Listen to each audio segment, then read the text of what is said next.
Hey guys, beautiful day. Just like highlighting it because it's something that I'm grateful for. And it's just even a good day out, and gratitude is something we were talking about yesterday. So when I was in the race change group, finished it yesterday. So 2 days, Monday and Tuesday, um, and it was from 10 o'clock to 4 in the afternoon. Really good. Really enjoyed it, and it definitely gave me a lot to think about. Just fella crossing over. And again, a massive shout out to Suzanne Power, who did a great job with it. It's very interesting. I was talking the other day down at the beach how that it was only two of us, actually two men yesterday, myself and Joey, who used to be a photographer for RTE. So we're getting him to take pictures at the end of the class.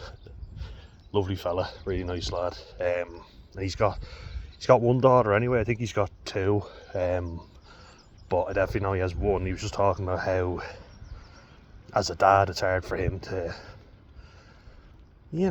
relate, I guess. He's obviously a very empathetic guy, and he's a nice fella. Most of the people in the group were mothers and older women, and that's awkward. It definitely is, and I was talking about that. But wouldn't it be great to get young lads into a class like that? It's certainly not something I would have done a few years back. I know that much. It just felt too awkward, and I still felt awkward, but glad I did it at the same time, because you will always learn something. You can shut yourself off and go, that's stupid, you're not going to get anything if you do that. And I'm embracing change. And I think in particular for someone being autistic, that's important. We shouldn't go, we don't like change, and our routine has to be the same all day, every day, and if it's not, we go apeshit. Because things will inevitably change, and do you want everybody tiptoeing around you, so that you don't have a hissy fit? I don't think it's fair on them. But I would just like to carry on thinking, like, how do we get young lads to do it, because they could benefit. I think they're really good. And I think through my approach of coaching rugby, I've gotten lads to open up to me, which I'm delighted with. Like, I've had one lad open up about an unhappy home life, which thankfully, touch wood, is a lot better now. But it wasn't when he was growing up. It could be quite challenging. So I feel like it's good that he opened up to me about that. Another lad who just could spot the signs of depression, you know what I mean, and nipping it in the bud, I think was very important. It is harder, like, naturally lads don't want to sit around talking about inane shite. They're always bouncing around and hopping to the next day, and the more and more I'm doing my own research, the more I'm saying young fella's prefrontal cortex doesn't develop as fast as young girls does. I think it's something like an 18-year-old boy will be like a 16-year-old compared to an 18-year-old girl, emotionally anyway.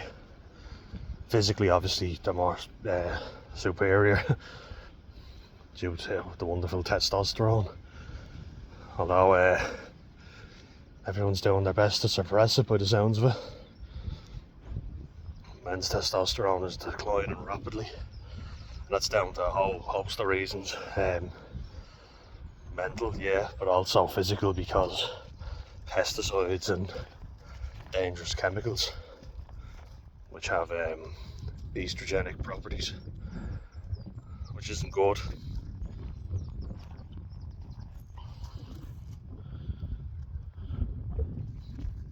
We'll go into the whole sciencey bit, but basically the testosterone can aromatise and aromatized to estrogen,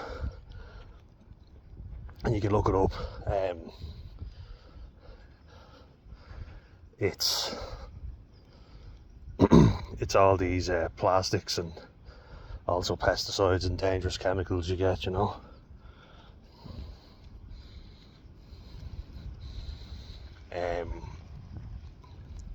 So it is making men more feminine, and don't know, is that a good thing or not?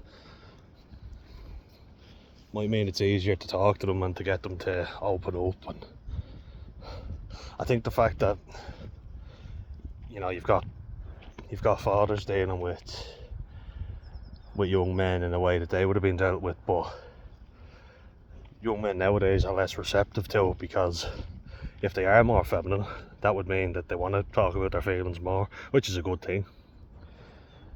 And I don't say this as a, you know, they need to talk, but no idea how to do that. I'm kind of thinking we should get them in and ask them how they're feeling, kind of just get them to open up, you know. In a judgment-free zone.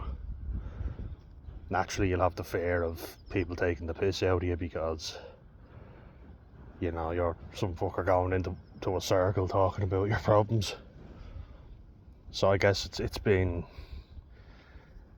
normalised now, but I guess how do we accelerate it? I think we have to be patient with it. You could talk about a game, you know, you could talk about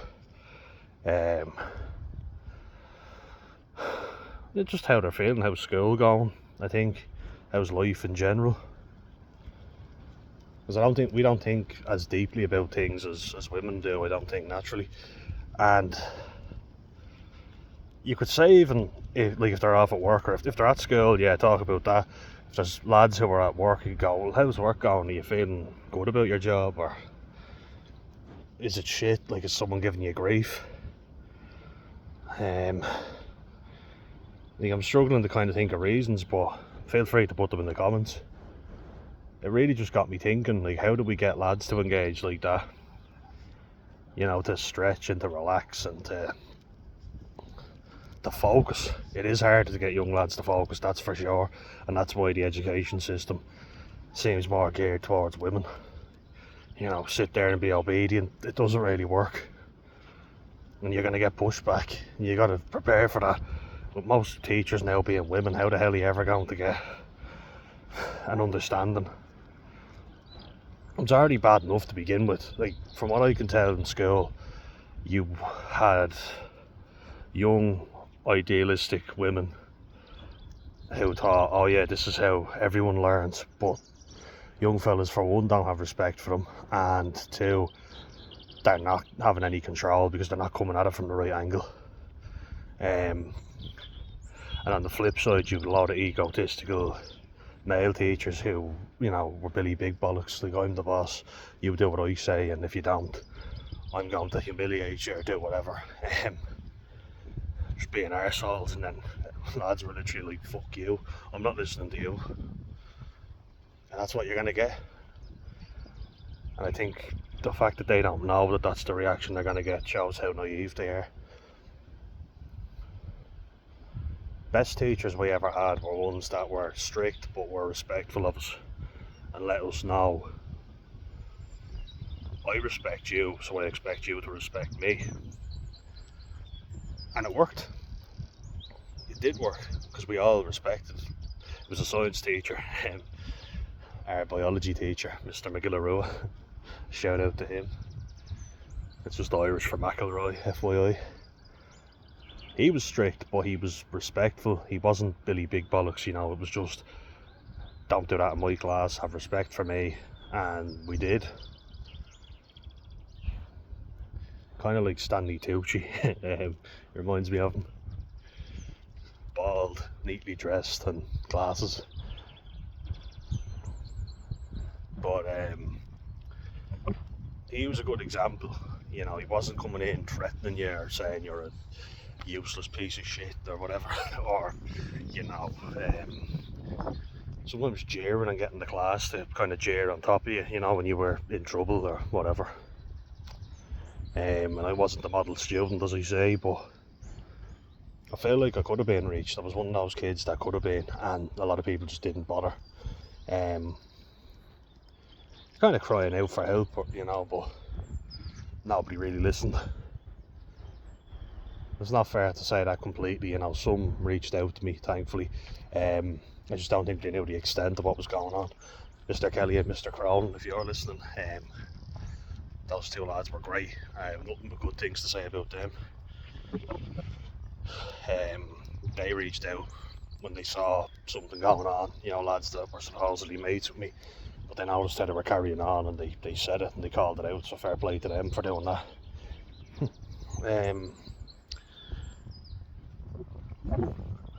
Like, I think you've got to come at it from a realistic approach. Like, when I'm coaching, and I could get distracted easily as well, but I understand what it's like being the young fella, you know what I mean? And you're just talking to someone, you're shouting on out of you, and the coach is trying to explain stuff and you're just not paying any attention. And I'm like, lads, for fuck's sake, shut up. Sometimes I will literally say that, only if I've had to say it a few times and I'm just laughing, going, Jesus. And you do have to repeat yourself, you have to show them stuff a lot of times. And even if you give a proper demonstration, you know it's not all going to sink in. But the main thing, and I'll go back to dialectical behavioural therapy, DBT, you've got to do it in a rational way. If you start getting emotional and angry and everything's very, very tense, they're not going to learn anything. Because they're just going to be anxious. They're going to think, I want to get out of here. And it's not an easy thing to do, you know. It really isn't, but if we can find a way of doing it, and I don't have all the answers, of course not, but sport's a great place, you know, where they can have a chat. I even think perhaps, and here's just an idea that's after popping in there now, a light bulb moment. If you're playing for a rugby team, a GA team, or football team, maybe what you could do is have a weekly session, you know, like a meeting. I know, like, you'll have team meetings and reviews, but literally what you do there is you'll watch a video on how things could have improved in the game.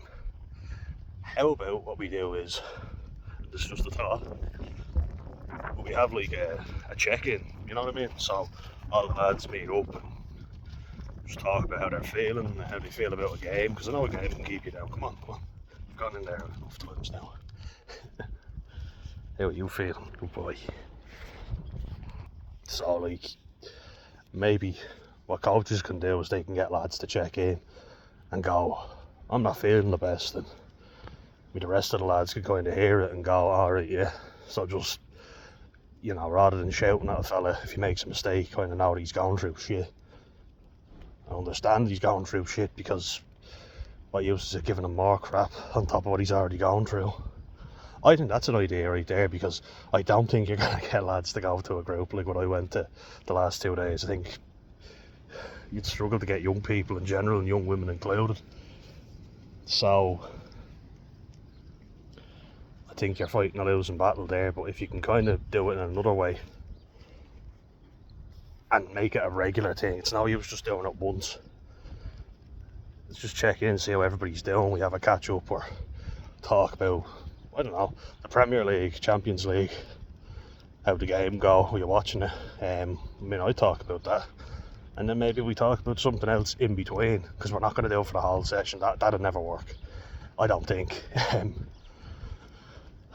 If it was a whole hour or something about your feelings, lads aren't going to do that. What they might do is if you talk about a little check-in group, and look, they're busy as well, I understand that, but you could fit it in somehow, you know, once a week ideally, or maybe don't call it that necessarily, but team meeting, discuss the game, but also discuss how lads are getting on. Up. Good boy. and then like you've got them all together. You know what I mean? Just a thought. Because what I noticed a lot of times when I was doing, when I did my DBT group and CFT, what you get a lot of times is you'll get a lot of women coming back doing it 3 or 4, maybe 5 times even, and some people had done it. And they just want you to constantly reassure them, and you're like, yeah, but you have to actually make the change. Do you know what I mean? We can't just keep telling you you're great. Here's his buddy now. There's Bear. Yeah, there he is. Alright, we go back. We play in the garden. It's alright, it's alright. It's alright, calm down, calm down. Good boy. Good lad. Now. There they are now. You guys have a check-in with yourselves. Now come on, come on. You come with me. You come with me. Good boy. No, we can't go back up. Come on. Come on. We're going on a walk later as well. He'll come back. Come on, Alf. Good boy. Yeah, so like, I could see a few of the lads going to DBT were kind of like, this one again. And they were kind of hogging all the attention, you know, like some album would start talking and you'd kind of be there going, alright, yeah, and you're trying to be, like, everybody has the right to talk about it, or whatever's bothering them, I understand that, and of course you're not going to say, shut up, you know, you're talking shite, but you also want to go, yeah, but how are you dealing with it, you know what I mean? And young fellas aren't going to stick at that if they're always being interrupted and told, oh, my problems are bigger than yours, essentially, which is what I saw going on. And I understand. And there were a few lads in fairness that did try it, but you could see they were obviously very anxious. Like, the places that lads normally meet and chat is the bookies, the pub, nightclubs. Well, you can't chat in nightclubs, but, or games, you know. And I was only watching the thing with Brian Penny. There's another one on tonight about how addiction hijacks your brain. And I've touched on addiction, but those aren't the kinds of places you want people to be meeting, because they're gambling away their money, they're spending their money on drink, and that's not good for anyone, you know. So I want to make a space where we can talk and not be losing all our life savings here. Stop. I'll let you off. Stay. Good boy. There. Bear will come back now in a second. Yeah, he will. I think it's needed though, you know, a safe space to talk where you're not gambling money or spending it on drugs or alcohol. We need to start including alcohol in the drugs talk, don't we? Because it is a drug. But yeah, just a little talk on that. Have to know your thoughts. Right, slow.